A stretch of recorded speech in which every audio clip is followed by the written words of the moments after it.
Bom, boa tarde a todas e todos.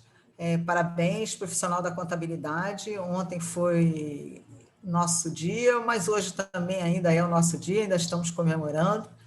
E para comemorar esse dia, vamos falar de imposto de renda, né? Porque o imposto de renda é sempre bom a gente falar, né? Por isso trouxe nosso amigo aqui, Rafael Canazar, que é contador, que faz parte do programa de voluntariado da classe contábil e tem um escritório em Itaperuna, e é especialista nessa área de destinação do imposto de renda. Então, vamos aqui bater um papo sobre isso e tirar algumas dúvidas de alguns outros quesitos. Rafa, obrigada. Diva quer... Isso, Rafael, obrigada por estar aí conosco, valeu. É sempre bom ter colegas nossos participando aí, trazendo mais alguma informação dentro da especialidade, que parece que imposto de renda é muito simples, mas tem muito detalhe e se a gente não tiver atento, podemos, às vezes, não fazer o melhor possível. Então, obrigada por estar conosco, e aí a palavra está com você. Obrigada. Oi, gente, boa tarde. Prazer enorme estar aqui. Primeiramente, obrigado pela recepção de vocês, as meninas aí do sindicato sempre tão solícitas e simpáticas conosco aí nos bastidores. Obrigado mesmo. A pandemia trouxe para a gente uma amplificação dessa utilização de ferramentas eletrônicas, né? Dessas ferramentas digitais. Eu, por exemplo, sofro a beça quando tem reunião no conselho, porque eu tenho que pegar o carro e rodar 5 horas quase para poder participar de uma reunião que tem vezes que a nossa fala mesmo na reunião não dura 10, 15 minutos, porque são várias pessoas, e acaba aquela reunião ali de uma hora e meia, a gente vira o carro e volta para Itaperuna. É muito chão. São quase 10 horas rodando para ficar 1h30, 2 horas no Rio, que a gente tem compromisso na volta. Então, olha que bacana essa ferramenta aqui. A gente se conecta com pessoas de qualquer lugar, bate um papo, e a gente ainda não está acostumado com isso, né? A gente ainda gagueja, a gente ainda muta o microfone na hora que não é para mutar, desmuta na hora que é para mutar. É uma festa, mas é bom, é novidade, para agitar um pouco a vida. E eu queria falar sobre destinação no imposto de renda. Esse assunto é tão batido entre a gente fala tanto disso o tempo inteiro, que às vezes, né, quem está em volta não aguenta mais, já vem lá o louco da doação, mas é por uma boa causa, a gente aceita de boa, é o louco da doação mesmo.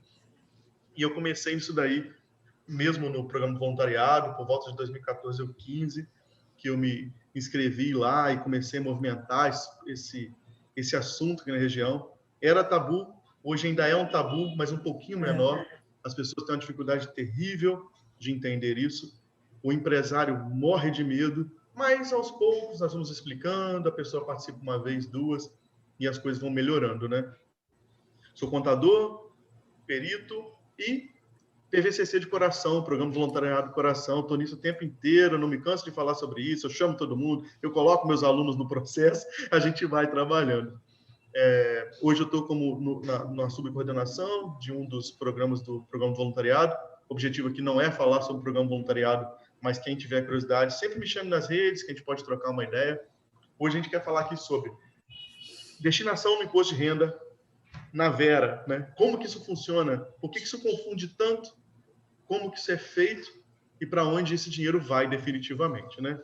Sandra, já manda o brasa ou você quer fazer alguma introdução aí? Não, a minha introdução é saber o seguinte: quem pode, quem não pode, como fazer, e você vai mostrar para a gente lá no programa? Com certeza, você pedindo assim, eu não tenho como recusar, não. Bom, para início de conversa, tanto a pessoa física quanto a pessoa jurídica podem doar para fundos, né? Aí surge a primeira questão. Não, eu não quero doar para fundo, Rafael. Tem uma instituição que eu ajudo com recursos, etc. Eu quero dar o dinheiro para eles. Não, vamos começar a separar os assuntos. Qualquer pessoa pode fazer doação para instituição de caridade. Qualquer pessoa pode fazer doação para fundos. Qualquer pessoa. Mas, para que esse dinheiro, para que essa doação seja dedutível, que ela seja abatida do seu imposto, tem regra. Tem regra. Então, vamos começar pela pessoa física. Até nisso tem detalhes. A pessoa física pode fazer destinação do imposto de renda de duas formas diferentes, né? ela pode, ao longo do ano, fazer essa destinação, selecionando até 6% do imposto de renda devido dela, ou ela pode fazer de uma segunda forma. Eu vou atacar primeiro na doação de 6%. Ora, Rafael, primeiramente, por que 6%? Eu vou fazer uma analogia. Você concorda que quando você faz a sua declaração do imposto de renda, você utiliza deduções do médico, do plano de saúde, do seu psicólogo, principalmente nessa época de pandemia, vai ter muito psicólogo, do ano passado, né? É deles que você usa. Você não pode pegar uma consulta de semana passada e lançar no seu imposto de renda desse ano. Mesmo princípio. Para você poder fazer a dedução, nesse primeiro molde que nós estamos falando, você vai usar daquelas que você fez no ano passado. Ok. E como que você pode fazer as destinações dentro de um ano? Você vai calcular aproximadamente 6% do seu imposto de renda devido. Não vá no DARF que você pagou no ano passado para poder descobrir quanto que vai dar 6% daquele valor, que não vai ficar certo. É em cima do imposto de renda devido. Logo, até mesmo a pessoa que tem restituição, ela também deve um pedacinho de imposto de renda. Tanto que, em geral, a restituição que você recupera, ela não é no valor inteiro que você pagou no ano passado. Por quê? Porque uma parte daquele valor do imposto que você pagou virou imposto de fato. E a outra parte, eventualmente, você vai restituir. Então, em cima daquele pedacinho de imposto devido, você também pode pagar, fazer a doação, a destinação e deduzir do seu imposto de renda. Beleza? Bom, então nós sabemos que a pessoa física pode fazer 6% dentro de um ano e abater na declaração do ano seguinte. Ok, entendi. É igualzinho meu plano de saúde, entendi. Tem uma outra forma? Tem. Abriu-se uma exceção, a princípio, lá atrás, do Estatuto da Criança, né? Para os fundos da criança e do adolescente, e, mais recentemente, para o idoso, de se fazer diferente. Eu não disse que você não pode pegar aquele recibo do médico desse ano e abater?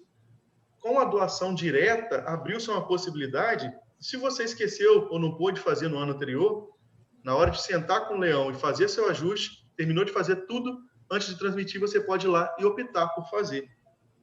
Não são os mesmos 6% de antes, mas ainda assim são 3%. É a modalidade que o contribuinte mais fica à vontade de fazer, porque você trabalha com ele o valor que ele tem a pagar, ele já tem aquele valor em mente, você conversa sobre a destinação e gera o DARF do imposto de renda, o DARF da destinação, e ele consegue enxergar ali na hora que o valor não mudou, só se dividiu. E aí ele entende a destinação. Da forma dos 6%, também é simples, mas é um pouco mais... eu não sei nem a palavra, não está na cultura ainda de destinação do imposto de renda. As pessoas gostam dos 3% e é por isso que a gente pega mais pesado na época do imposto de renda. Todo mundo está falando disso, é mais comum, é mais fácil de ver também na destinação. Rafael, tem 2 formas de fazer, então, e no imposto de renda, como que eu vou acertar minhas contas com o leão se eu optar por o jeito A ou pelo jeito B? Essa eu queria mostrar para vocês. Porque, Rafa, essa questão da cultura da doação, né? O Brasil é solidário, né? É um povo muito solidário, mas não tem essa cultura da doação. É impressionante. Tem vários trabalhos publicados sobre isso. Pois é verdade. Agora, Sandra, você concorda que a cada ano que a gente está nesse trabalho, cada vez mais pessoas vão, né? Se você olhar o volume de valores, eles não seguem as proporções que nós temos de possibilidade. Mas a cada ano eu consigo mais um cliente fazendo isso, mais um amigo fazendo, as pessoas perguntam, né? E como eu disse, né, é o louco da doação, a gente vai contaminando mais pessoas. Deixa eu fazer um compartilhamento de tela aqui. Isso aí. Botar metas para os amigos, né? Pois é, eu faço isso, eu deixo os contadores loucos aqui da região. Opa, vamos lá. Olha só, existe uma diferença básica na hora de fazer a destinação, de acertar a destinação, entre a destinação que foi feita antecipadamente com a declaração, com a destinação que vai ser feita na hora ali, no ato da declaração. Se a gente olhar aqui no cantinho, a gente vai perceber que a gente tem dois campos diferentes: doações efetuadas e doações diretamente na declaração. O doações efetuadas vai ser aquele em que eu vou inserir as destinações que eu fiz depositadas nas contas dos fundos, transferidas ou feitas com boleto. Os fundos estão diversificando. Então, nós temos aqui, para fazer, o 40, que vai ser para crianças, para o Fundo da Criança e Adolescente, e nós temos o 44, que vai ser para os fundos controlados pelos conselhos do idoso. Controlados pelo Conselho do Idoso, é bom dar um gancho nisso daqui, por quê? O fundo, eu costumo usar um exemplo básico de que o fundo é uma cumbuca, onde fica o dinheiro, e que a única pessoa que coloca a mão dentro desse fundo é o conselho. De que forma? Decidindo como esse recurso vai ser utilizado. O secretário, porque as pessoas costumam ficar preocupadas quando a gente fala que quem vai ser o gestor do fundo é o secretário de assistência social, ou dependendo da cidade de governo, etc. Preocupado de que o governo vai meter a mão naquela grana e vai usar. Não. Primeiramente, não é por aí. A pessoa, só um minutinho que eu perdi a câmera aqui. Opa, deixa eu voltar aqui e já volto lá no compartilhamento. A pessoa se preocupa muito se esse recurso vai poder ser desviado, né? Não, existe um conselho que é composto paritariamente por metade governo e metade sociedade civil. É esse conselho que define as políticas públicas que são direcionadas para os projetos que vão ser apresentados. Uma vez tendo recurso, ou uma vez tendo ciência de que terá recurso, esses conselhos promovem editais, as instituições se candidatam, isso passa por todo um processo burocrático necessário para poder aprovar, e depois o conselho vai indicar e o gestor da pasta vai simplesmente executar. Ele não tem poder para decidir se vai ou se não vai, ele não vai se negar a fazer, porque quem decide é o conselho, quem executa é o fundo. Beleza? Acho importante lembrar isso. Em geral, você vai ouvir isso do contribuinte: mas, sei lá, eu não quero destinar não, porque eu fico preocupado desse dinheiro ser desviado. Não, não tem essa preocupação, tá bom? Voltando aqui. Então, em doações efetuadas, serão os 6%. E o outro método, que é aquele diretamente na declaração, para quem não fez os 6%, o contribuinte vai fazer de uma forma muito mais fácil. Olha que bacana. O botão doações diretamente na declaração já habilita para mim duas abas diferentes, criança e idoso. Eu não tenho que escolher uma ou outra, eu posso trabalhar com as duas. E aqui dentro, eu vou trabalhar com a cidade da minha preferência. Estou aqui selecionando municipal, porque eu quero mostrar a minha cidade, claro. Bairrista. Vou selecionar a minha cidade. Olha que ele já carrega o CNPJ, diferentemente do outro local que eu preciso digitar. E eu vou colocar quanto eu quero destinar. Note que aqui à direita, o sistema já calculou que eu posso destinar para fundos da criança até 185,64. Mas eu não sou obrigado a destinar todo esse valor. Eu posso destinar 100 e deixar os 85, se for assim da minha preferência. Posso vir no da criança, ele vai estar os mesmos 185,64 e fazer uma destinação, por exemplo, para uma outra cidade ou para o estado. Eu gosto aqui sempre de selecionar aqui, volto a falar, eu sou bairrista, e fazer a destinação. Uma vez concluída a declaração e transmitida, vai chegar a hora de eu fazer a emissão do documento, que é algo que não se pode esquecer. Mas, antes disso, uma vez que nós vimos que eu posso destinar 6 ou 3, e que isso está na linha do tempo, os 6 no ano anterior e os 3 na hora, surge muito um questionamento do contribuinte, que é: e se eu precisar... Parando aqui. E se eu não quiser fazer 6%, porque eu não sei quanto eu vou ter de imposto de renda devido? Eu quero acertar, Rafael, 100%. Eu quero doar 100 abatendo 100. Eu não quero gastar R$1. Não é porque a gente fala de doação. A gente fala muita palavra doação, mas ela não faz jus à relação que se existe, que é de destinar. Porque eu tiro do imposto que eu pagaria e destino para algum lugar.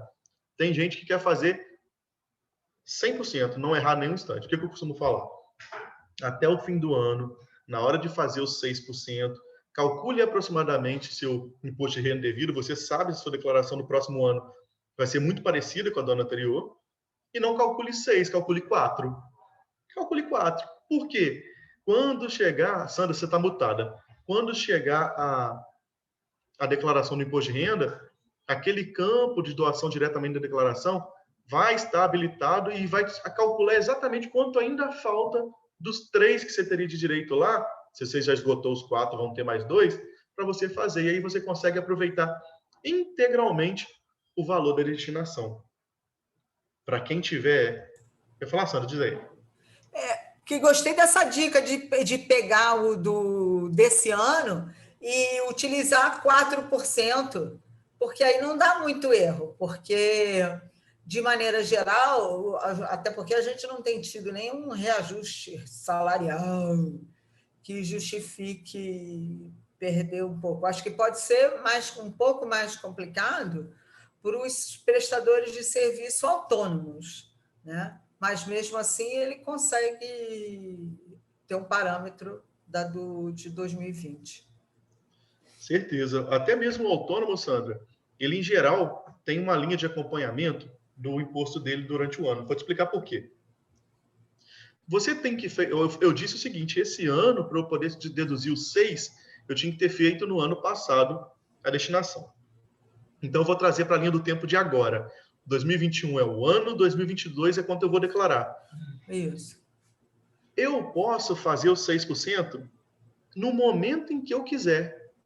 Ora, se eu vou desembolsar um recurso para aproveitar ele em abril do ano que vem, eu vou deixar para fazer essa destinação dia 25, dia 25 não, né? Dia 26, 27, 28, 29 ou 30 de dezembro. Por quê? Eu vou aproximar o máximo possível, o prazo máximo que eu posso fazer a destinação, aproveitando a mesma porcentagem e ficando mais perto do retorno, que vai ser quando vai ser o abatimento lá em abril. Então, quando eu estou em dezembro, no último dia do ano, eu já sei quanto eu faturei no ano. Se aquele valor é 10%, 15% acima ou abaixo do ano passado, e o meu contador pode me ajudar, me auxiliar nesse cálculo, tá bem? Então, até mesmo o autônomo tem essa possibilidade de fazer essa previsão, essa perspectiva, tá bom? Para os 6%. Dos 3%, eu imagino que não tenha dificuldade nenhuma. É na hora, é sem mistério nenhum, e o contador precisa ser como é que eu vou dizer assim, a chancela de que o assunto é sério, a chancela de que isso é possível, que é sério, que a Receita Federal disponibiliza. Eu viro a tela para o cliente, mostro, olha aqui, ó, quem está calculando o valor que você pode destinar é a própria Receita. O próprio sistema trouxe isso para você. Se você já acredita, já ouve que no futuro a declaração virá pronta, isso aqui é um dos primeiros passos. Ela já não te deixa mais calcular. Se são 3% do valor devido, por que eu vou abrir um campo para que o contribuinte erre e depois eu traga para a malha? Gosto dele na malha? Gosto, mas eu não quero, não. Então, é possível de fazer dessa forma diferenciada. Bom, mas ninguém quer cair na malha, né? Porque a malha é muito ruim, né? Uhum. Mas o papo é lá esse, tem né? Que depois de entregar aquela documentação, fazer aquele processo digital todinho, digitalizar documento por documento. Nossa Senhora! Com certeza, com certeza. Mas o contribuinte, em geral, ele pensa que a Receita tem uma necessidade de tê-lo na malha. Não, pelo contrário, né? Quanto menos, menos. O que acontece é porque realmente são coisas que prendem a necessidade de parar na malha. Mas, não dá para errar com 6%, não dá para errar com os 3%. O único cuidado é, você já foi no médico, no dentista, pagou a consulta e esqueceu de pedir o recibo? Você não faz isso. Você não esquece de jeito nenhum, que você precisa dele no imposto de renda. Não esqueça da comprovação de que você fez a destinação para fundos depositados, transferidos ou ainda com boleto. Por quê? Por mais que seja para você tão prático, de que você tem um comprovante de depósito, você tirou no caixa eletrônico, tirou uma cheque para não apagar, você tomou todo o cuidado. A legislação não fala em comprovante bancário, não fala em comprovante de transferência, fala em recibo, beleza? Então, não se esqueça, assim como se você esquecer do dentista, você vai perder a dedução, esse também você vai perder a dedução. A glosa desse valor não é certa porque os fundos precisam entregar uma declaração chamada DBF, em que elas relatam cada CPF e valor das pessoas que fizeram destinação dos 6%. Os 3% não, porque já está dentro da declaração, a Receita abre mão dessa informação em duplicidade, mas os 6% os fundos têm que fazer. Se porventura não fizerem, você vai ter que anexar o recibo lá na malha. Diga, Sandra. Não, é porque assim, é muito importante a gente falar da questão do recibo, porque tem alguns fundos, né, alguns conselhos que tem boleto bancário, né? Você entra lá no site e você emite o boleto bancário para fazer a doação. Aí a pessoa acha que já tem o boleto bancário. Não adianta, também tem que fazer a mesma coisa. Pagou o boleto bancário? Faz um e-mailzinho para o conselho, fala, foi feito, tirei o boleto bancário lá, paguei no dia tal, gostaria de receber meu recibo, né? Eu acho que a gente tem que falar bastante isso, porque, de maneira geral, as pessoas esquecem de pegar. Os recibos também, Rafa, tive uma experiência agora familiar. Vai e esquece. Aí depois sai catando nos e-mails. Não, a nota carioca. Então, também acho que é um pouco isso, porque tem médico que não dá nota carioca, né? Que é recibo. Então, vale a gente também prestar atenção. Porque essa cultura nossa de não pegar recibo, não pegar nota fiscal, que é besteira, se estende também um pouco para isso, você não acha? Sem dúvida nenhuma, Sandra. Acho que essa história aí de esquecer as coisas só acontece na sua casa, mas pode acontecer na casa de outras pessoas também. Gente, Sandra, você está certíssima, mas olha só, se você faz um Pix para sua dentista, você vai guardar o comprovante do Pix para o ano que vem para o contador? Você não vai guardar, você vai pedir o recibo. Por que você vai esquecer da destinação, né?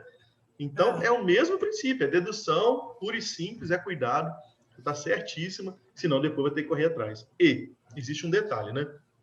Se você parar para pensar, a coisa pública, ela muda demais. Então, deixar para depois pode fazer com que simplesmente... Bom, a gente sabe como acontece aqui na minha cidade, por exemplo, veio uma enchente e inundou o conselho, levou computador, levou tudo. E aí, se você está contando que aquilo salva ali, já era. Não pode, né? Assim como pode acontecer com o dentista, com qualquer outra pessoa. Com certeza. Então, tem que ter esse cuidado. Tá? Porque pode acontecer. Diga. Aí é o seguinte, ele fez lá a destinação, aí ele vai lá, o que ele tem que fazer depois? Uma vez que ele fez a destinação, Sandra, o papel que ele tem que fazer é informar isso corretamente no próximo ano, diretamente na declaração. Tá, mas eu digo aqui, quando ele fez aqui na declaração, ele preencheu tudo lá, ele destinou lá para o imposto de renda. Aí ele optou lá, no seu caso aí, você tinha R$186 para destinar. Então, você destinou os 186. Mas eu estou vendo aqui que você tem um imposto a pagar. Perfeitamente. Se eu imprimir o DARF só ou botar lá no parcelamento, entregar a declaração e botar no parcelamento lá, esse pagamento, essa destinação está lá junta? Não, isso precisa ser explicado sempre. A conta se faz geralmente antes de fazer os cálculos da destinação, porque o contribuinte precisa entender quanto ele vai pagar, né? Ou eu que estou fazendo minha declaração. Então, eu vou ter lá R$1.000 para pagar, eu vou fazer essa simulação de novo para ficar mais ilustrado. Olha, eu vou desconsiderar que o desconto simplificado está menor aqui, porque ele é só exemplo, eu estou com um imposto de R$6.100 para pagar. Se eu fizer a destinação, isso não vai mudar o valor que eu vou desembolsar para fazer o pagamento. Ele vai diminuir, à medida que eu digitar aqui, eu estou com 688,66. Quando eu digitar 188,66, o meu imposto vai cair. Automaticamente, o valor do imposto a pagar caiu. Para onde foi esse valor? Para um DARF diferente, que vai ser o DARF de doação. Então, quando eu transmitir minha declaração, eu não vou poder vir imprimir só o DARF do imposto de renda. Eu tenho que imprimir o DARF do imposto de renda e o DARF das destinações que eu optei por fazer. Essa é a pergunta? Isso. E tem mais um detalhe, né, Sandra? O imposto de renda, eu posso esquecer de pagar e pagar com juros depois. A destinação, diretamente na declaração, nem pensar. Ora, eu já tinha que ter feito a destinação no ano passado. Abriram mão para que eu fizesse direto na declaração. Se eu passar do vencimento, já era. Aquilo voltou a ser imposto. Se eu paguei o DARF no imposto de renda, eu tenho que pagar o mesmo valor da destinação, complementando o DARF, que deveria ter sido mais alto e não foi, porque eu esqueci de pagar. Entendi. E aí, se eu não pagar o DARF da destinação do imposto de renda, o que acontece? Cinderela meia-noite. Virou destinação, esqueceu, deu meia-noite, voltou a ser imposto, tem que pagar. Okay? E aí tem juros e multa? Com certeza, porque a data do vencimento era aquela data. Vamos considerar 30 de abril para ficar mais fácil, por conta desse monte de prorrogações? Venci dia 30 de abril, não pagou 30 de abril, deixou para o dia 10 de maio, vai pagar a multa de 10 dias do valor que virou imposto de novo, que voltou a ser abóbora, beleza? Beleza. Aí, já que você falou de prorrogação, tem uma curiosidade que eu ia me perguntar. Transmiti a minha declaração no dia 25 de abril, que não tinha visto a prorrogação. Posso começar a pagar a primeira só 31 de maio? A data de vencimento está sendo prorrogada junto com a lei de prorrogação da data. Então, tudo igual. O programa está sendo atualizado, ainda tem uns bugzinhos ainda, mas vai sair até outro DARFzinho bonitinho lá para você. Se você só quiser fazer o pagamento depois, se for internet banking, também vai poder. E outra coisa, já a gente ainda falando nessa questão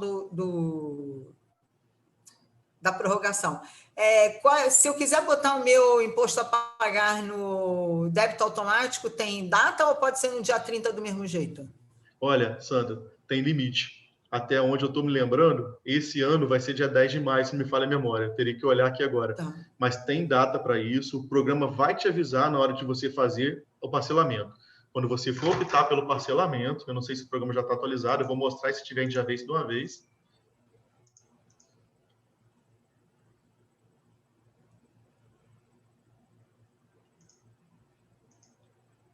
Quando você vai fazer o parcelamento do imposto, ele já traz para você se você vai querer fazer débito automático, sim ou não. E, por enquanto, ele ainda está na tela dizendo que é até dia 10 de abril, tá bom? Tá. Isso ainda não foi atualizado. Até onde eu sei, não foi atualizado no sistema ainda, tá bom? Tá. Porque eu acho que na lei estava falando isso, né? Se não me falha a memória, é 10 de maio. Tá. Aí, Rafa, como eu sei que você é safo na questão do imposto de renda, tem umas perguntas aqui. Manda, Sandra. Não sei se alguém tem mais alguma dúvida com relação à destinação. A gente ainda vai falar de imposto de renda de pessoa jurídica ainda rapidão, tá? Então tá. Então fala do imposto de renda da pessoa jurídica, depois eu faço as perguntas que eu tenho aqui, que eu tenho umas dúvidas para você me ajudar. Perfeito. Embora o assunto seja meio pouco ventilado, a mesma coisa que a pessoa física pode fazer, a pessoa jurídica também pode. Só que, se na pessoa física, a única pessoa que pode fazer destinação do imposto de renda precisa fazer dedução, para ela fazer dedução, ela tem que usar o modelo completo, né? Isso não tem como. Faça o modelo simplificado, esquece. Se você não pode abater o médico, não pode abater o plano de saúde, você também não pode abater a destinação. Se fizer doação, vai ser doação pura e simples. A pessoa jurídica tem que ser do lucro real, que é um regime tributário da pessoa jurídica que também faz, tal qual a dedução que nós fazemos do médico, a pessoa jurídica também faz lá a dedução das despesas dela, do que ela paga, dos custos, antes de obter o imposto a pagar.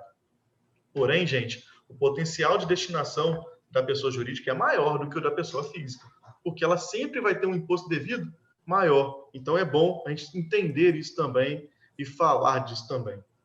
Antes da Sandra pular, eu só quero fazer uma coisa. As pessoas costumam falar que se tem muita possibilidade de destinação. Eu quero só mostrar fazer um último compartilhamento de tela para mostrar uma coisa para vocês.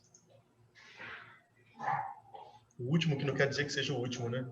Mas a Confederação Nacional dos Municípios tem uma paginazinha em que eles fazem uma simulação para poder mostrar quanto que seu município pode chegar, qual que é o máximo que ele pode arrecadar. E esse máximo é muita coisa. Então, uma vez que você selecione sua cidade, ele vai trazer para você quanto que é potencial. Quanto que de imposto de renda nos 3% a cidade poderia alcançar? Olha, eu selecionei Arraial do Cabo aleatoriamente e são mais de 647 mil nos 3%. E se fizer uma campanha de 6% bem feita, pode chegar a 1.300.000. É muita coisa, é muita possibilidade. E o que a gente tem que fazer é falar disso, né? Gostar de falar disso, porque o número de pessoas e instituições que precisam fazer um trabalho sério é muito grande. Não, e aí, por esse painel, né, a gente viu lá que só 6 pessoas doaram, e doaram R$ 7.700. Parabéns a essas pessoas de Arraial do Cabo que aceitaram o chamamento e o desafio do Conselho Municipal da Criança e da Adolescência para fazer a destinação. A gente tem que falar, agradecer sempre essas pessoas, mas instrumentalizá-las para que elas cada vez mais façam mais, né? Porque a gente tem um potencial, então temos que conseguir isso. E esse painel, né, Rafa, vale falar quem olhar, esse é um painel de doação pessoa física, né? Não é doação pessoa jurídica. Né? Exatamente, que aumenta ainda mais o potencial e muito mais. Porque doação pessoa jurídica você pode doar até 1%, né? 1% do... Pessoa jurídica, 1% do imposto de renda devido, sendo que essa pessoa jurídica, ou ela vai fazer a apuração do imposto de forma anual, ou trimestral, ou seja, quem faz anual todo mês faz pagamento do valor. Puxa, me fugiu o nome. Quem faz o imposto de renda, a pessoa jurídica, do lucro real, que faz a opção pelo anual, ela tem que fazer todo mês um valor de pagamento de impostos por conta ou apresentar um balancete que suspenda ou reduza aquele valor. Tipo, olha, eu comecei a fazer em cima do proporcional porque eu estava sem o balanço, mas agora em abril eu levantei meu balanço e vi que eu estou pagando 6 mil, mas eu tinha que pagar 3. Beleza, fez balancete, apurou que tem que ser reduzido? A gente chama de balancete de redução. Paga menos e vai controlando depois. Ou a pessoa jurídica que faz trimestral. Todo trimestre ela vai apurar o resultado e vai recolher o imposto. Então, você tem possibilidades inúmeras aí com as empresas. E as empresas... Tá, então ela pode ir doando mensalmente e fazer o ajuste no final. Exatamente. Se ela tiver um cálculo prévio, conseguir entender da oscilação dela, geralmente as empresas têm conhecimento da sazonalidade, ela consegue fazer o valor. E na dúvida, eu sempre falo o seguinte, na dúvida, 1%, está com medo de errar e acabar doando mesmo, ao invés de só abater? Faz 0,5%, faz 0,3%, deposita R$100, 50, 90, mas vai fazendo, não deixe de fazer. Né? E os fundos que eu palestro para eles, ou que eu estou com eles, eu sempre falo o seguinte, otimize o tempo de destinação. Deixe que o empresário, no máximo que ele tem que fazer com você, te falar o valor. Já tem o cadastro dele lá, faça boleto, prepara o recibo, deixa a vida dele fácil. Né? Aqui em Itaperuna, por exemplo, a planilha do pessoal que eu construí tem o e-mail do empresário, mas tem o e-mail do contador. O contador já recebe o recibo no e-mail dele, para que isso não torne... para que isso não seja, Sandra, cansativo para quem destina. Ele tem que ir no caixa automático depositar, depois ele tem que tirar uma foto daquele recibo, mandar por e-mail. Não, otimiza o tempo do cliente, né, do empresário, do contribuinte, para que ele não tenha dificuldade de destinar. Pediu um DARF de 100, você mandou para um boleto de 100, você mandou para ele, 2 dias depois detectou o pagamento, já emite o recibo, manda no e-mail para ele, copia o contador. Isso é fácil e simples, né? Pô, legal essa, parabéns, Rafa. Você está fazendo um trabalho bem interessante aí. Obrigado, Sandra. Obrigado. Né? E contribuir com os conselhos, eu acho que é muito bom, faz bem a gente enquanto pessoa, né? Enquanto cidadão. Isso é o que a gente fala de cidadania ativa solidária, né? A gente tem que falar mais sobre isso. Agora, vamos lá, vamos ver se você me ajuda aqui.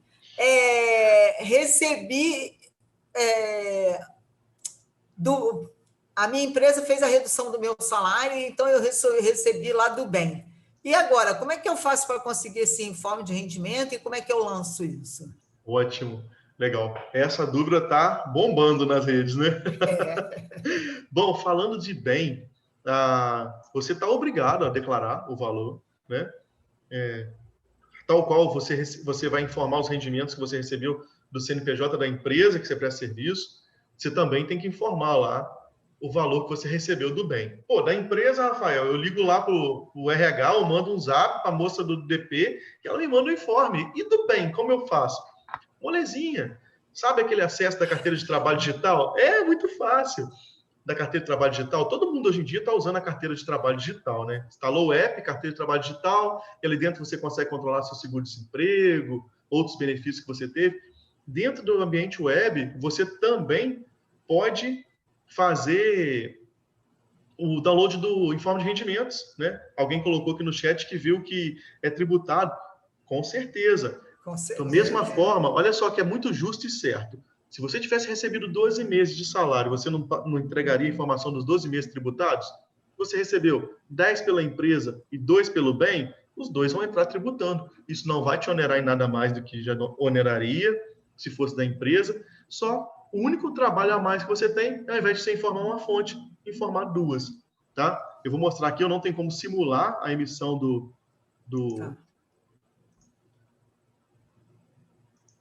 Então, Rafa, mas é o seguinte, quando eu declaro duas fontes, a minha restituição de imposto de renda vai diminuir, não? Ou negativo, eu vou pagar? Negativo. Tudo vai ser da mesma forma, né? Se você teve retenção na fonte, lá, você vai informar do mesmo jeito. O que acontece é, se eventualmente você tinha valores de retenção mensais e nesses meses do bem, por conta da proporção, diminuiu, você vai diminuir essa restituição agora em termos, porque não teve a dedução lá atrás. Concorda comigo ou não? Ou não alcançou? Tá certo. Visualmente falando, a gente gosta de enxergar aquele valor da restituição, né? Mas ela só existe porque em algum momento seu salário foi menor porque aquele valor foi abatido. Então, deixou de ser antes para passar a ser agora ou vice-versa. Deixa eu ver se eu consigo projetar aqui. Opa, aqui, ó. A telinha da carteira de trabalho digital, que a gente acessa no Ministério da Economia, ou você joga simplesmente carteira de trabalho digital na web, e aqui dentro você vai ter o controle do seu benefício emergencial e vai poder pegar o informe de rendimentos. Eu não posso trazer, porque eu estou aqui logado no meu, não tem como, porque eu não recebi esse recurso. Mas é simples para o colaborador. E você, contador, que vai ter que fazer esse trabalho, né, Sandra? Então, tá aí disponível na rede, facinho de pegar. Tá. Aí perguntaram aqui, deixa eu ver, ou não, ele pode ser rendimento isento? Não, pode ser rendimento isento. Rendimento isento não é só o auxílio emergencial? Então, o benefício emergencial, ele é tributado normalmente, tá bom? Ele é tributado normalmente. Vai ser só aquele complementar, não é aquele complementar que ficou como não de fora? Isso está trazendo um nó, né? Vamos lá. Primeiro, benefício emergencial, aquele que você recebeu para não trabalhar ou para redução do seu trabalho, para compensar essa diferença e você não sair no prejuízo. Recebeu, tira o informe, declara rendimentos tributáveis. O que está rolando de diferença com auxílio emergencial é o seguinte. Eu acho que eu vou entrar num assunto aí que talvez a gente já entraria, né? Que é a famigerada devolução do auxílio emergencial, né? Para quem ainda tem dificuldade, benefício é aquele de quem trabalhava, auxílio é aquele de quem recebeu por ser autônomo, desempregado ou coisa do tipo. Estabeleceu-se um limite de 22.847 alguns centavos, de que quem recebeu acima desse valor e cumulativamente recebeu o auxílio emergencial tem que devolver. Tem que devolver o quê? Recebi 9 parcelas, vai devolver as 6 inteiras lá de trás, que não são da extensão. Em geral, 5 de 600 vai sair na hora que você entregar a declaração, um lindo boleto de R$3.000 para pagar.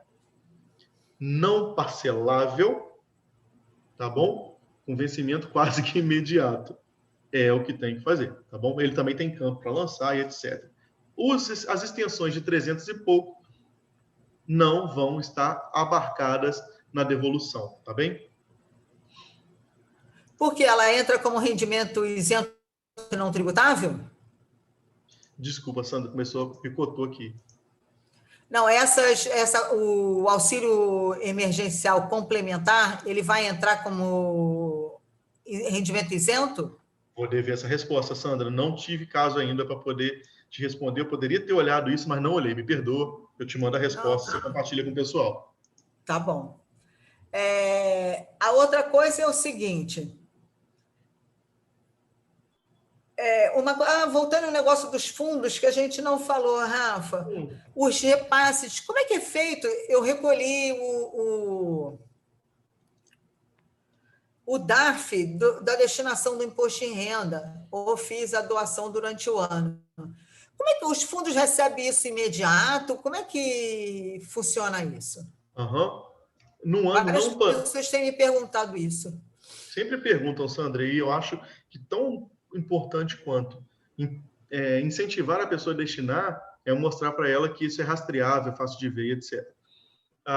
No ano não pandêmico, né, nós terminamos o imposto de renda dia 30 de abril, e por volta de julho, o recurso já aparece lá disponível no portal da Receita Federal, né, na aba de cidadania fiscal, e esse valor já vai estar depositado. Quando ele é informado, ele já caiu na conta do fundo uma semana antes.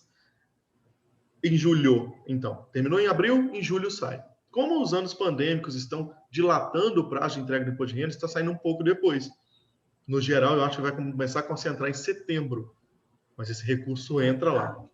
E quando isso chega na mão de uma instituição que está inscrita lá? Bom, aí já é o dever de casa dos conselhos, como eu disse, e das próprias instituições, que precisam fazer o seguinte: se nós estamos em campanha, ganhamos 70 mil no ano passado, qual é a nossa perspectiva? Que suba ou que desça? Que desça porque está na pandemia, 50, 40? Não sei. Já começar a trabalhar no fundo com lançamento de edital. Você não tem necessariamente que ter recurso em caixa para poder fazer um edital, né? Então, o que eu costumo falar é o seguinte: mas eu fiquei sabendo que demora muito. Sua instituição está inscrita no conselho? Aquela que você quer beneficiar? Tá, então ela precisa fazer esse meio de campo de cobrar, né? Muito embora você não possa destinar diretamente depositando o recurso na conta da instituição, porque nós não temos permissão no Rio para isso, tem um método que eu chamo de híbrido, que eu acho sensacional. Eu incentivo os conselhos a fazerem o quê? Façam editais prévios, convocando em cada área de política pública parecida com as que as instituições têm capacidade de fazer. Ora, a instituição lida com longa permanência de idosos, os ditos asilos. Que tipo de projeto ela pode fazer? Agregue nesse edital o projeto que aquela instituição tem a capacidade de apresentar um bom projeto. Coloque um outro projeto. O outro está lidando com saúde na terceira idade, etc. e tal, exercício físico, ginástica, mente, etc. e tal. Abarque nesse edital projetos, perfis de projeto que essa instituição possa fazer, porque as instituições vão apresentar projetos, não vai ter recurso ainda, elas vão apresentar projetos lá de 50 mil reais. Elas vão lograr êxito, o conselho vai falar, está aprovado, quando tiver dinheiro para isso, nós vamos arrecadar. E aí sim, a instituição pode trabalhar para que as pessoas depositem na conta do fundo, mas digam, esses 100 reais são para o projeto de ginástica de idosos que eu conheço lá na comunidade da instituição tal. E aí, quando esse dinheiro é atingido, o fundo tem autorização de fazer o quê? Liberar o recurso para aquela instituição executar o projeto. Essa é uma forma muito produtiva de fazer o quê? Engajar pessoas que precisam estar engajadas. O contador pode fazer o trabalho dele, o conselho pode fazer a parte dele, mas o maior interessado em ver um recurso na mão é a instituição, ela precisa participar desse projeto. Esse engajamento dos conselhos é que eu acho ainda falta um pouco, e o engajamento da sociedade, porque a sociedade é o controle social, então é ela que tem que estar bem engajada, né? Aí, Rafa, para a gente... E aí a Receita Federal faz o repasse e cada um faz a utilização.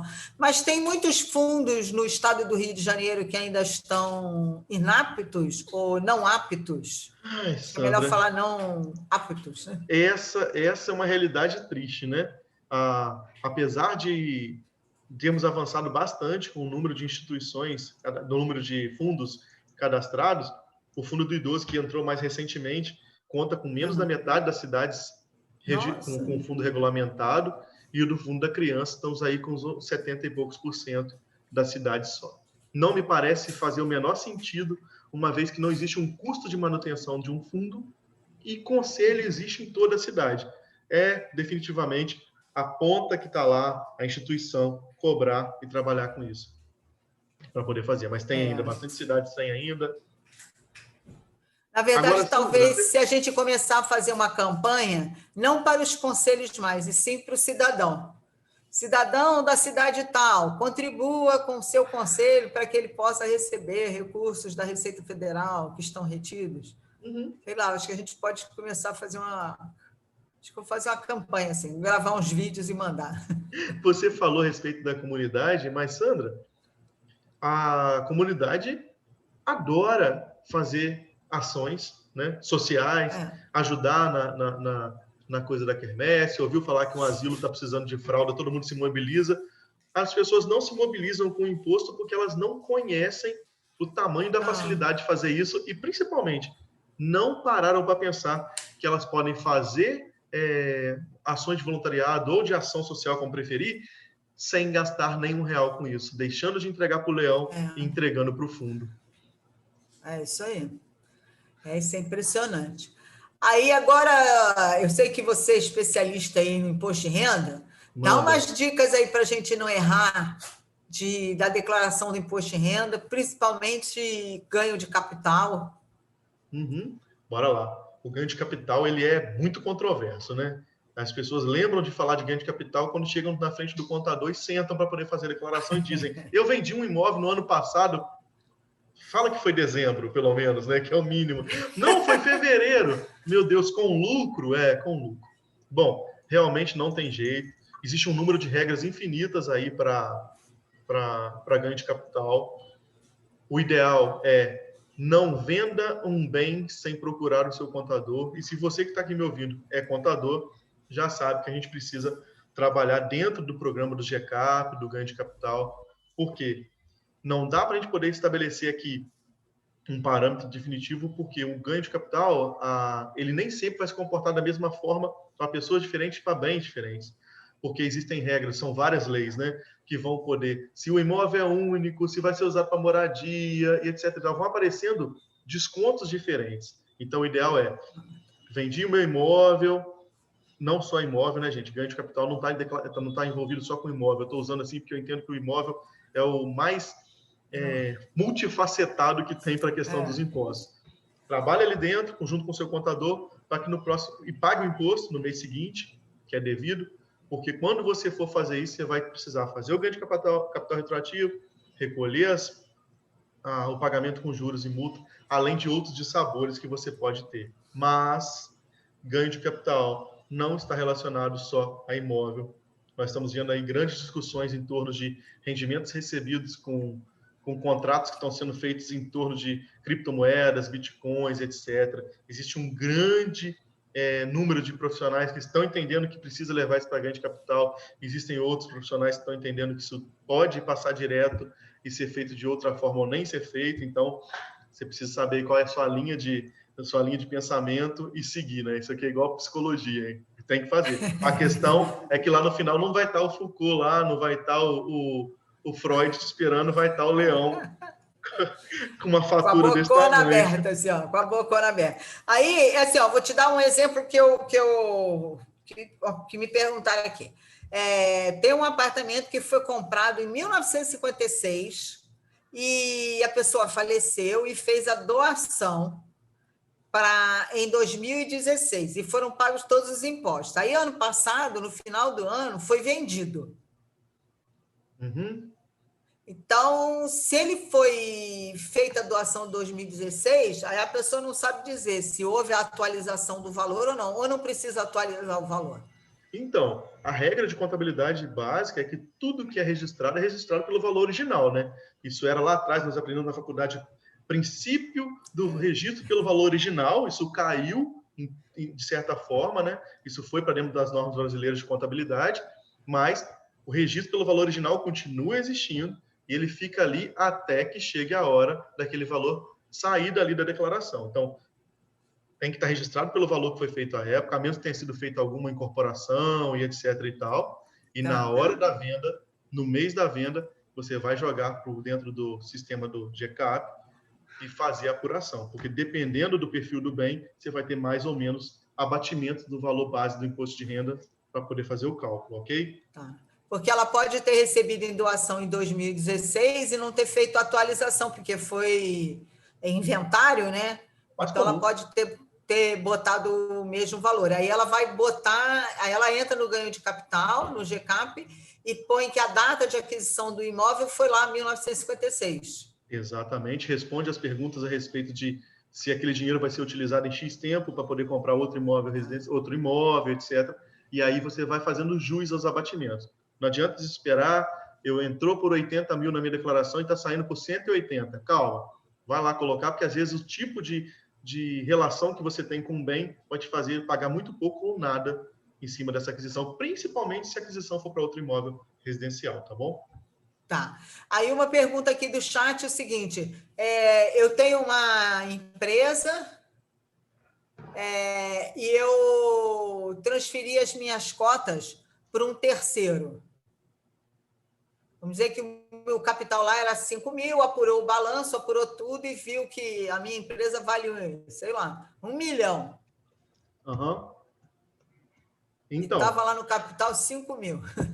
Então, Sandra, esse assunto aí tem que ficar para outro momento, porque isso aqui desdobra em muita coisa, porque nós temos antes de fazer esse tipo de venda, a gente também tem que ver se dentro, a nível de empresa, a gente não tem algum tipo de valuation para poder tratar.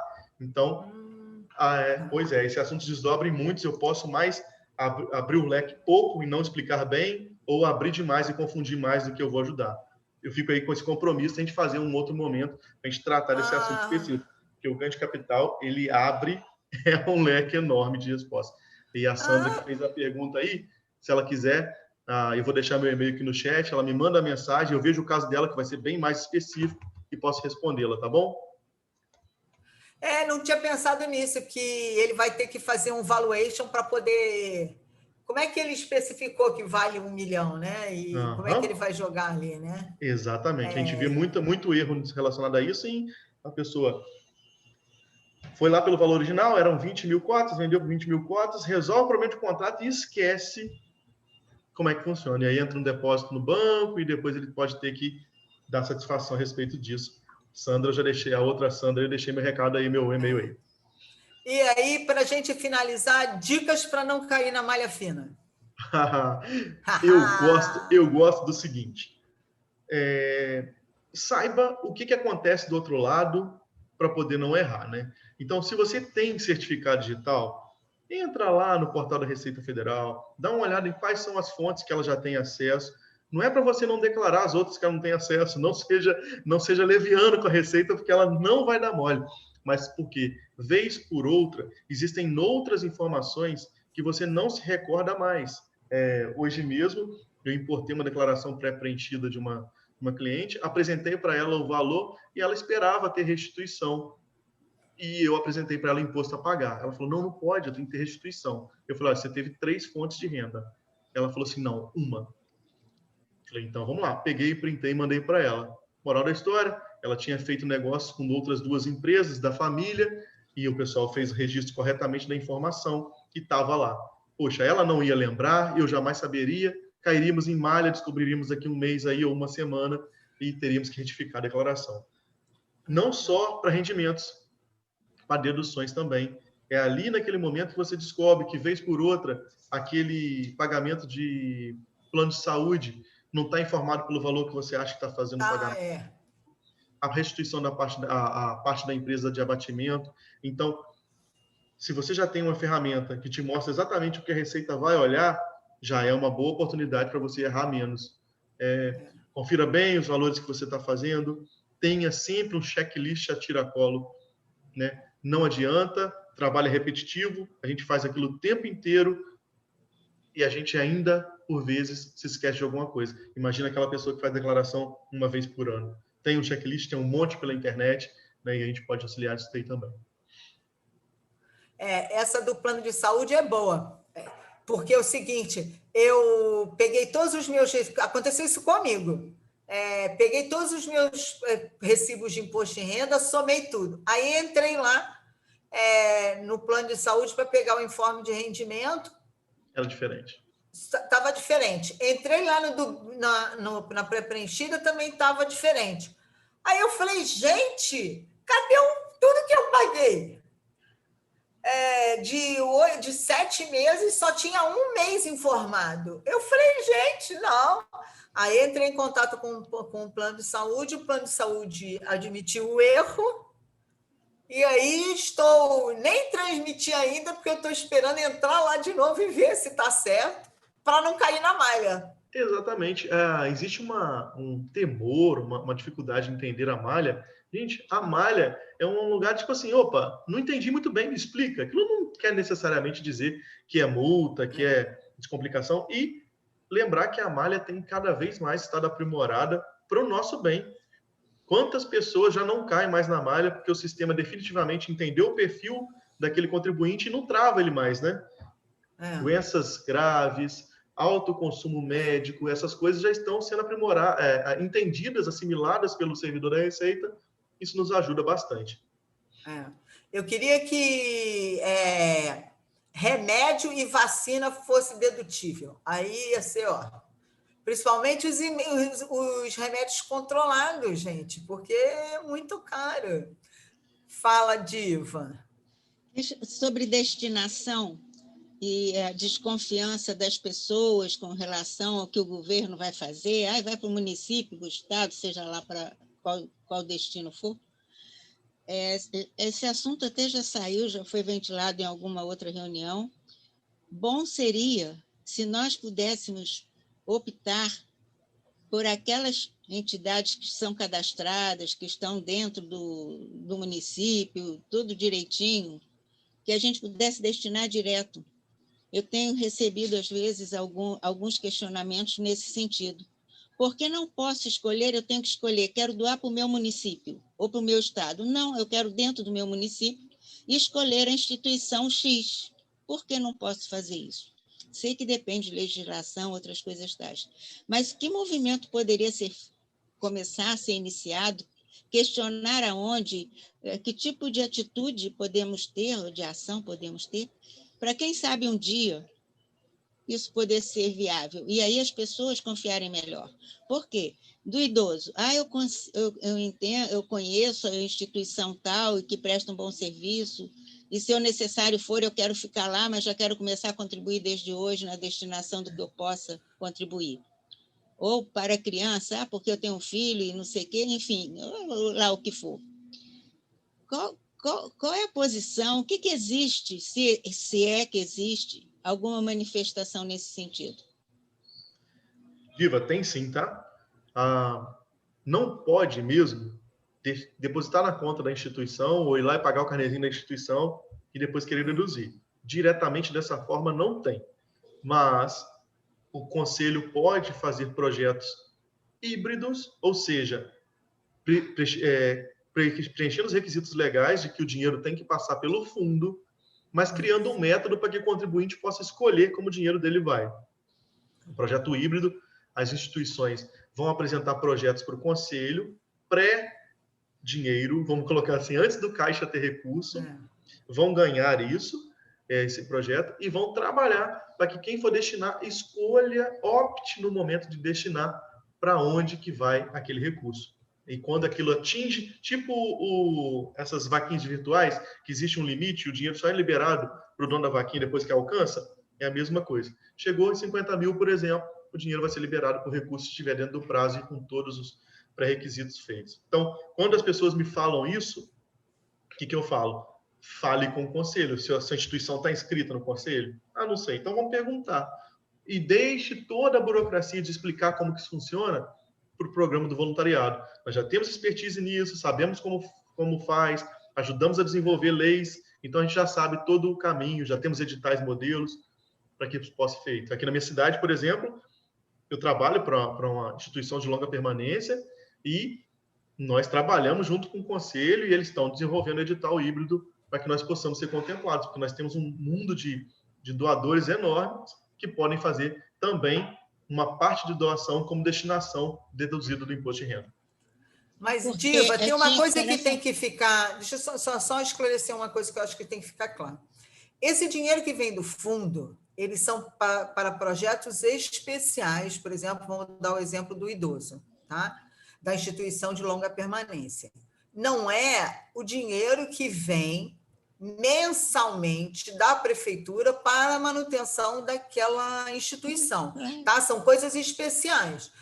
O mês a mês, por exemplo, a folha de pagamento, vamos deixar claro para as pessoas entenderem, a folha de pagamento, aquilo vem ou de doações diretas ou da própria prefeitura, que tem o convênio com aquela instituição e mensalmente ela paga aquilo, tá? Que isso é uma legislação. A outra é o dinheiro que vem do fundo, que são para projetos especiais. Então, por isso que você tem que apresentar um projeto e receber o dinheiro, e o conselho vai garantir para terceiros de que aquele projeto vai ser executado daquela maneira. Exatamente. E primordial, prestação de contas. Porque o dinheiro que ele recebe da prestação, porque o dinheiro que ele recebe direto da prestação de contas, da prefeitura, ele tem uma prestação de contas mais simplificada. Nesse caso dos projetos dos fundos, ele tem que prestar conta não só do dinheiro, mas como da execução do projeto. Porque senão você fala que vai fazer um projeto de, sei lá, saúde para o idoso, e aí quem fez foi a enfermeira lá da instituição e fez de qualquer jeito.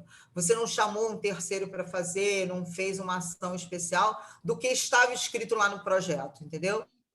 É isso mesmo. Aí o que acontece? Por que eu estou perguntando isso? Porque eu vivenciei, tá certo? Numa época que eu estava lá no conselho, um grande projeto muito interessante de uma pessoa bastante conhecida aí de todos, foi para São Paulo, porque simplesmente não tinha condição as pessoas de doarem para o projeto, para pagar a conta, para o projeto, nós estamos falando de projeto, tá certo?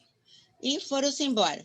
E como esse projeto, outros projetos também foram, porque eles não podiam receber, e eles precisavam receber, porque os doadores queriam doar para eles, mas não estavam dentro da legislação aí de destinação, entendeu? Então, é esse tipo de despesa que eu estou falando, de projeto, não estou falando de manutenção. Manutenção não, é só para a gente deixar claro para as pessoas que as pessoas fazem... para não confundir a cabeça do povo. Eu estou falando de destinação, eu estou falando de projeto. Então, não foi apenas um que eu tomei ciência, tá? Um é porque chegou muito perto da gente naquela oportunidade, e depois eu soube de outros também que foram para outros lugares. Por quê? Não sei se São Paulo mudou, mas na legislação dele permitia, não sei se hoje ainda permite, e depois não acompanhei mais a história, mas lamentei profundamente, porque muitas crianças ficaram prejudicadas com essa transferência, entendeu? E isso, eu não sei o que o Rio de Janeiro poderia trabalhar para projeto de destinação. É disso que eu estou falando, tá? Estamos trabalhando aí, tá? Estamos trabalhando nisso, estamos trabalhando. Eu sou voluntária lá no Conselho, no CMDCA Rio, e a gente está nesse passo. O que acontece também, por exemplo, que é o caso de São Paulo, por exemplo. São Paulo pré-aprova os projetos todos. Aí você faz a destinação no imposto de renda, aí você pega aquele DARF, entra em contato com eles e avisa o seguinte, eu fiz essa destinação do imposto de renda, mas eu quero que esse dinheiro vá para o projeto XYZ. Aí você manda um e-mailzinho para ele e ele coloca. E se for durante o ano, você já escolhe o projeto do fundo que está lá, quando você vai doar para o fundo, São Paulo, Porto Alegre, Curitiba, ele abre lá, outros municípios também, ele abre os projetos que já estão pré-aprovados, você clica ali e destina naquela linha. É bem legal. Tomara que vocês consigam aqui no Rio, porque o pessoal tem medo do saco preto, sabe? Eu falo que é o saco preto, cai tudo ali dentro e ninguém sabe para onde vai. Por mais controle que tenha, é o imaginário, tá certo? Por tantas outras situações, infelizmente, o imaginário do coletivo tá certo? É o saco preto e vai para onde? Beleza, então, Sandra, tomara que vocês agilizem bastante. Não, amanhã tem reunião, já tem anos essa situação, entendeu? E tomara que no próximo ano a gente já possa ter essa opção igual outros municípios têm. A gente está coisa porque tinha um embargo de declaração do Ministério Público e esse embargo agora caiu, então temos um grupo grande de... acho que eu sou a única contadora. Os demais são todos advogados, e aí eu fico lá só no meio daquilo ali. Então, tomara que os advogados façam a parte dele para você poder fazer a sua. E tomara que tenha outros profissionais da contabilidade lá junto com você para fortalecer a nosso lado. Com certeza, teremos. A gente vai convidando os amigos. Gente, mais algo? Alguém tem mais alguma pergunta? A gente pode... todo mundo aqui gostou. Bom, Rafa, super obrigada. Obrigada a todos que estiveram aqui. Lembrando que quarta-feira tem live sobre prebenda, que é sobre pagamentos para pastores e padres. Então, é sobre departamento pessoal para as instituições religiosas. Espero vocês. Gente, semana que vem é semana do Dia das Mães. Teremos um programão especial com muita gente legal para a gente falar os desafios das mulheres na profissão. Não só na profissão contábil, temos várias pessoas aí. E já queria convidar todos para a nossa live especial do dia 10 de maio. Façam inscrição no site, que teremos muitas atividades no dia 10 de maio, tá bom?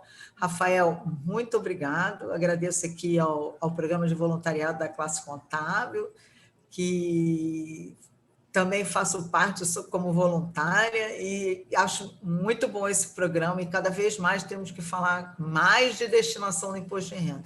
Acho que a gente tem que marcar depois para agosto, para a gente já começar a falar para o pessoal... porque aí em novembro sai a primeira parcela do 13º, para as pessoas já doarem um pouquinho.